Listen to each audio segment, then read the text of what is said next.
Quand elle se moque de ton émotion lorsque tu regardes un film. Quand il se moque de ta taille, de ton poids, de tes formes.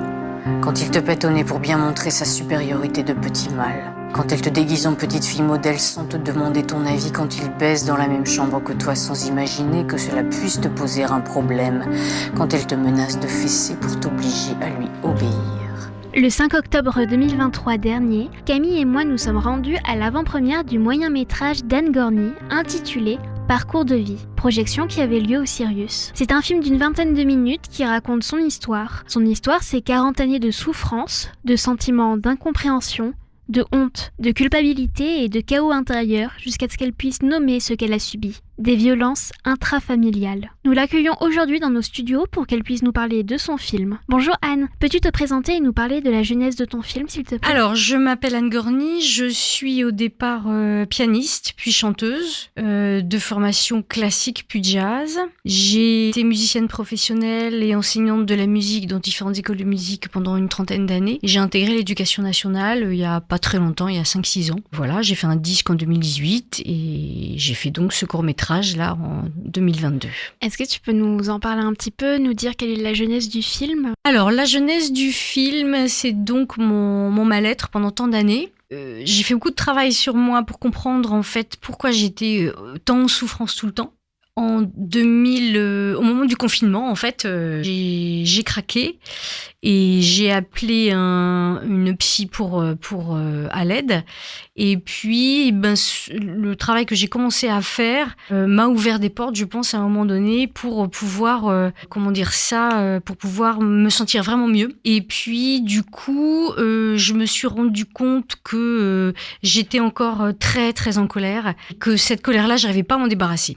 Et que cette colère-là, il fallait que je m'en débarrasse parce qu'elle me pourrissait la vie et elle me pourrissait les relations avec les autres. Donc, je me suis demandé ce que je pouvais faire pour essayer de mettre à distance toute cette histoire, toutes ces émotions et sortir la colère. Et je me suis dit, voilà, tu es pianiste, tu sais écrire des chansons, voilà, et t'écris des choses et puis tu vas voir où ça te mène. Et donc j'ai commencé à écrire des textes. J'ai fait relire par une écrivaine qui habitait au Havre à un moment donné, qui s'appelle Elsa Escafre. Et j'ai retravaillé les textes derrière. Et au fur et à mesure de ce travail, je me suis dit que ça pouvait pas être un disque simplement, que j'avais besoin de l'image aussi, parce que je voyais des images et que j'avais besoin de l'image aussi pour pouvoir affronter le regard potentiel donc du spectateur en l'occurrence ou des personnes qui m'ont cassé les pieds dans ma vie. Et donc du coup ça me semblait plus juste de faire quelque chose avec de l'image. Donc j'ai continué à chercher dans cette direction-là et puis j'ai pu en effet trouver des images qui s'affinaient, qui se précisaient. Et ensuite j'ai travaillé donc avec Simon Leroux qui a fait les dessins dans le film et qui a fait toutes les animations, et Antoinette Varocki qui fait ce duo avec moi dans le film et qui m'a fait travailler la voix, etc. Donc on a fait un travail de recherche ensemble et puis ensuite on a reprécisé tout ça en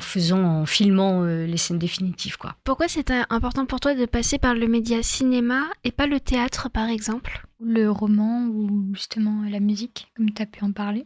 Comme je voulais de l'image, je voyais les textes, j'entendais les textes parler, j'entendais de la musique, mais de la musique très simple, vraiment type rap, slam, donc avec des rythmiques qui tournent comme ça, des petites mélodies qui tournent, mais rien de bien plus, pour justement qu'on se focalise beaucoup plus sur le texte. Et je me suis jamais posé la question du théâtre. Alors, je ne sais pas pourquoi, mais je ne me suis jamais posé la question du théâtre. Ça ne m'est jamais venu un seul moment. Là, je me suis pas dit à un moment donné, alors théâtre, cinéma, je sais pas quoi.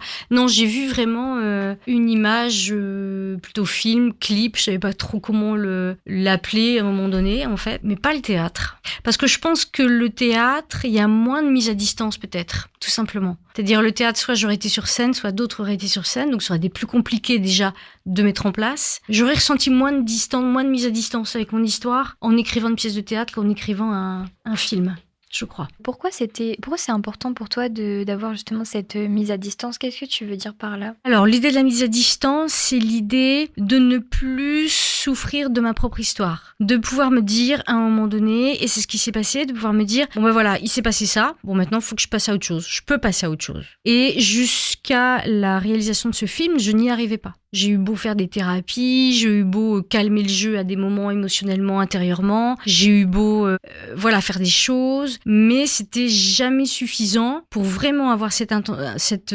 sensation de, voilà, à la limite, je raconte l'histoire de quelqu'un d'autre, quoi.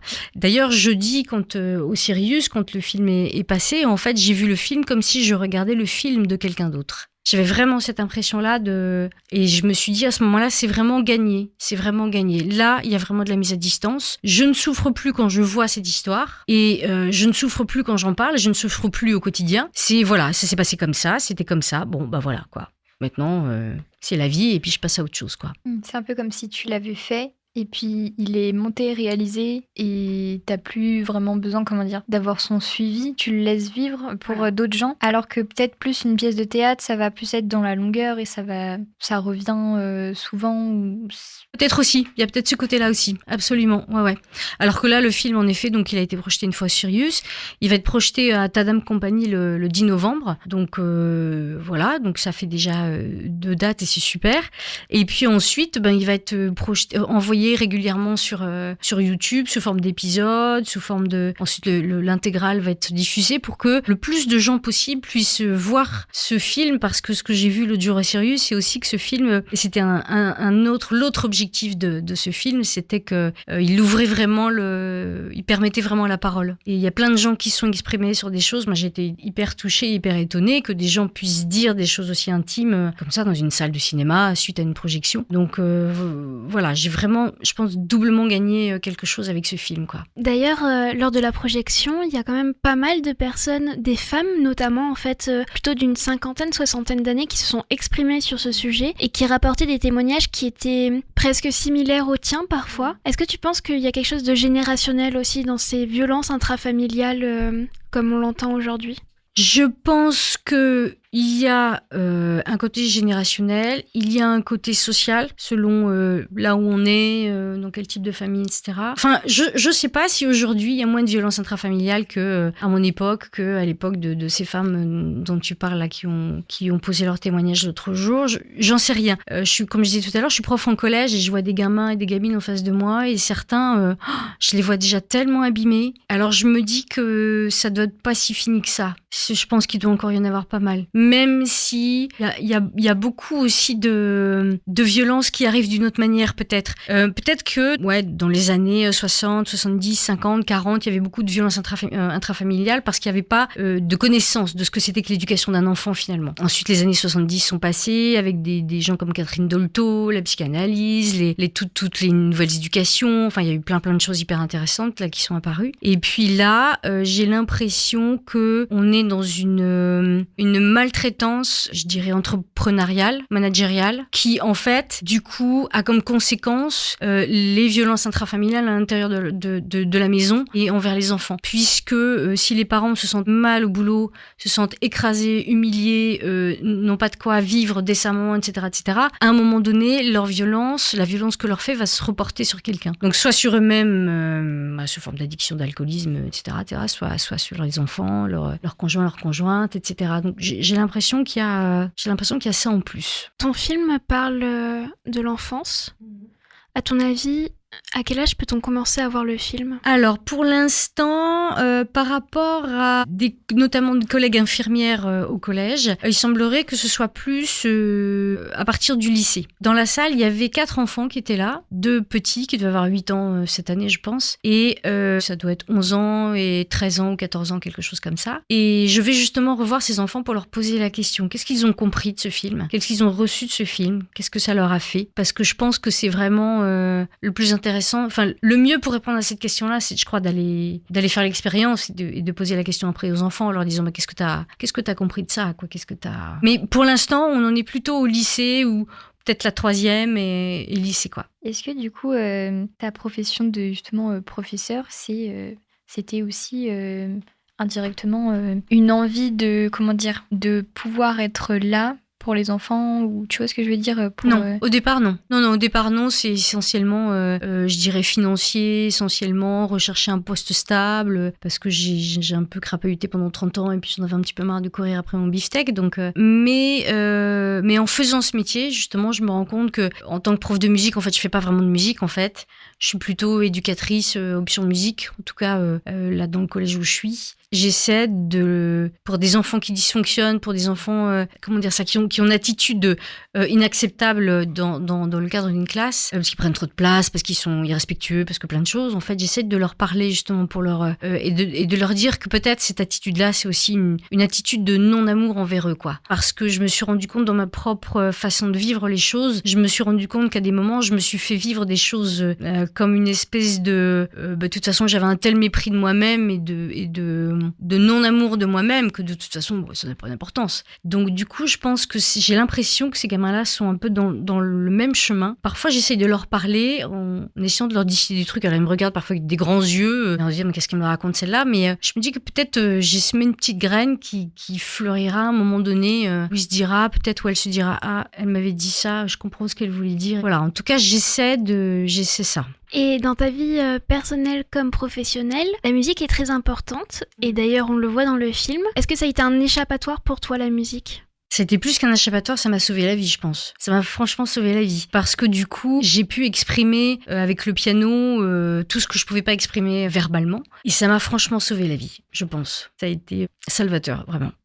Vraiment. Et c'est pour ça que, par rapport aux enfants aussi, j'essaye vraiment de manière différente, de les emmener sur la sensation et la rencontre avec la création et avec ce que ça peut faire, la création et l'expression. Parce que, pour moi, c'est fondamental, quoi. C'est tellement important dans une vie et c'est un tel privilège. Moi, j'ai jamais eu beaucoup d'argent, mais alors ça, pour moi, je suis d'une richesse incroyable, quoi. Avec cette capacité à m'exprimer avec la musique, avec la voix. C'est juste pour moi l'essentiel, quoi. Et justement, dans la réalisation de ton court-métrage, comment tu t'es dit, là je vais mettre un passage où ça va être plutôt de la musique, là ça va être des dessins, là je vais me montrer moi? Alors ça, c'est à partir des textes en fait. Une fois que j'ai eu écrit les textes, j'ai essayé des trucs au piano, voilà, comment je pouvais, etc. Et puis, une fois que j'avais la musique, les textes à peu près, j'essayais de me demander, moi, comment je peux exprimer ça? Qu'est-ce qui peut être intéressant? L'idée, c'était qu'on ne me voit pas tout le temps aussi à l'écran pour pouvoir permettre aux gens de s'approprier cette histoire-là et de devenir la personne dont je parlais, en fait. Du coup, il fallait pas que je sois là tout le temps à l'écran, donc je me suis dit quelles images je peux mettre. Donc, j'ai pensé au dessin, notamment le premier tableau avec les dessins d'enfants, un petit peu d'enfants. Et j'avais dit à Simon, mais j'aimerais que tu me fasses des dessins, mais vraiment comme si c'était un enfant qui avait fait ça. Comme si c'était l'enfant lui-même, comme si j'étais encore l'enfant à ce moment-là du film, qui parle de sa famille et des caractéristiques de sa famille, de cette jolie vitrine de cette famille. Et donc après, il y a eu des choses qui sont apparues aussi parce que j'ai discuté avec Simon et je lui ai dit, mais attends, comment on pourrait faire pour, etc. Et puis il m'a dit, tiens, par exemple, on peut faire venir des mots comme ça sur l'écran, etc. Donc comme moi, je connaissais pas les logiciels de travail, d'image, etc. Donc c'est aussi les échanges avec Simon après qui ont complété des choses et puis des idées de Simon et d'Antoinette également. Parler de ces violences via l'utilisation de dessins qui sont justement des dessins enfantins, c'est très fort. Et à un moment, je me souviens que tu parlais de soldats et il y avait justement des dessins d'enfants qui marchaient comme des soldats. Justement, j'ai trouvé cette métaphore très forte en plus d'être représentée via un dessin d'enfant. Est-ce que tu peux nous en parler un petit peu plus de ça? Alors ça, c'est l'idée de ces violences éducatives plus particulièrement, c'est-à-dire de considérer que l'enfant doit obéir, doit faire exactement ce qu'on lui demande de faire, donc être un bon petit soldat qui obéit au quart de tour, sans se poser la question de qu'est-ce qu'il vit, sans se poser la question de où il en est lui dans son parcours. C'est-à-dire que moi, on me demandait des choses qui n'étaient pas de mon âge en fait, presque, je pense. C'est-à-dire que j'ai dû très tôt, je pense, grandir et me dire que fallait que j'assure le truc pour pas ni avoir de réflexion désobligeante obligeante ou de racler ou de je sais pas quoi. Il y a un moment donné, je pense des parents, et moi parfois je le fais encore avec les enfants, on considère que l'enfant doit savoir faire les choses. Il doit faire les choses comme s'il savait les faire. Sauf qu'un enfant, ou même je veux dire un adulte, je veux dire même s'il a 35 ans, un adulte, c'est des choses qu'il sait faire et des choses qu'il sait pas faire. Mais ça, c'est inhérent à l'histoire de chacun. Et c'est inhérent à l'âge de chacun. Et c'est inhérent aux capacités physiques, psychiques, intellectuelles, émotionnelles de chacun. Donc, le fait d'être un enfant soldat, c'est l'idée d'être un enfant dressé comme un soldat à obéir au quart de tour. C'était ça l'idée, la métaphore, quoi. Et ça fait beaucoup de dégâts parce qu'en fait, ça fait qu'ils se font sauter dessus alors qu'ils sont pas en capacité. Ils sont pas en capacité de savoir faire, quoi. Pour X raisons. Est-ce que tu aimerais que ton film, qui est un témoignage aussi, soit diffusé par des associations? Et si oui, lesquelles, par exemple? Alors, j'aimerais que ce film soit diffusé le plus possible. Oui, pourquoi pas par des associations. On m'a proposé peut-être quelque chose avec l'IUT. Voilà, dans toutes les directions. Les associations qui travaillent autour de la famille, autour des violences intrafamiliales, autour du sexisme, parce que j'en parle aussi un petit peu dans le film. Toutes les associations qui seraient intéressées par ce type de questions. Des associations peut-être qui pourraient montrer justement aux parents. Parce que il semblerait, il y a eu un témoignage de Jeudi soir au Sirius, il semblerait que justement ce film puisse aussi inciter les parents à se poser des questions sur leur façon d'élever leur enfant. Donc si ça peut aider aussi à ça, je pense que c'est vraiment tout gagné et c'est vraiment super, quoi. Donc vraiment, partir dans toutes les directions à partir du moment où on a cette idée de voilà, on va élever un enfant ou c'est un enfant qui a cette histoire ou etc. Et comment est-ce qu'on peut te contacter ou voir le film alors? Alors, on peut me contacter par Messenger, par exemple, sans problème. Le film donc sera projeté de nouveau le 10 novembre à Tadam Company au Havre. Et puis, pour l'instant, ça en est là. Il y a des épisodes donc du film qui vont sortir. Là, il y a le premier épisode qui sort aujourd'hui sur Facebook, Instagram. Les 3 autres épisodes sortiront. Et puis ensuite, courant novembre, on va avoir le film en intégrale qui sera disponible sur YouTube. On a parlé de violence intrafamiliale, mais on l'a pas défini. Est-ce que toi, tu pourrais nous le définir? Alors pour moi, les violences intrafamiliales, c'est juste des violences qui se passent à l'intérieur de la famille, dans ce petit cercle entre les parents et les enfants. Enfin, petit cercle un peu élargi avec les grands-parents, les tontons, les tatas, tout ça, les cousins, cousines, mais ça peut être simplement un petit cercle. Moi, c'était vraiment dans la relation avec la mère où ça a été vraiment très, très compliqué. Ensuite, ça a été un peu la relation avec le frère, un peu avec des cousins, un peu avec... voilà. Mais là où ça a été vraiment très, très compliqué, c'est juste la relation avec ma mère. Parce que, en fait, la difficulté de ça, c'est quand ça se passe à l'intérieur de cette famille, bien souvent, on est encore à ne pas oser aller voir ce qui se passe derrière la porte. Et puis aussi, il y a des personnages qui jouent double jeu. C'est-à-dire que ma mère était en capacité de faire des réflexions très désagréables dans la cuisine toutes les deux, alors qu'il y avait des invités dans la salle. Et ensuite, c'était le grand sourire. Elle se cachait pas mal et je pense qu'il y en a plein comme ça. Des parents qui sont capables de sabrer leurs enfants et ensuite socialement d'être complètement très agréable, très généreux, très... Voilà quoi. Donc c'est ça la grande difficulté. Merci beaucoup Anne Gorny d'être venue nous parler de ton film, ainsi qu'à Camille qui est venue lui poser des questions avec moi. Le film Parcours de vie d'Anne Gorny est à retrouver sur la plateforme de vidéos à la demande YouTube, ainsi que sur Facebook et Instagram. C'était Nausicaa pour West Track Radio.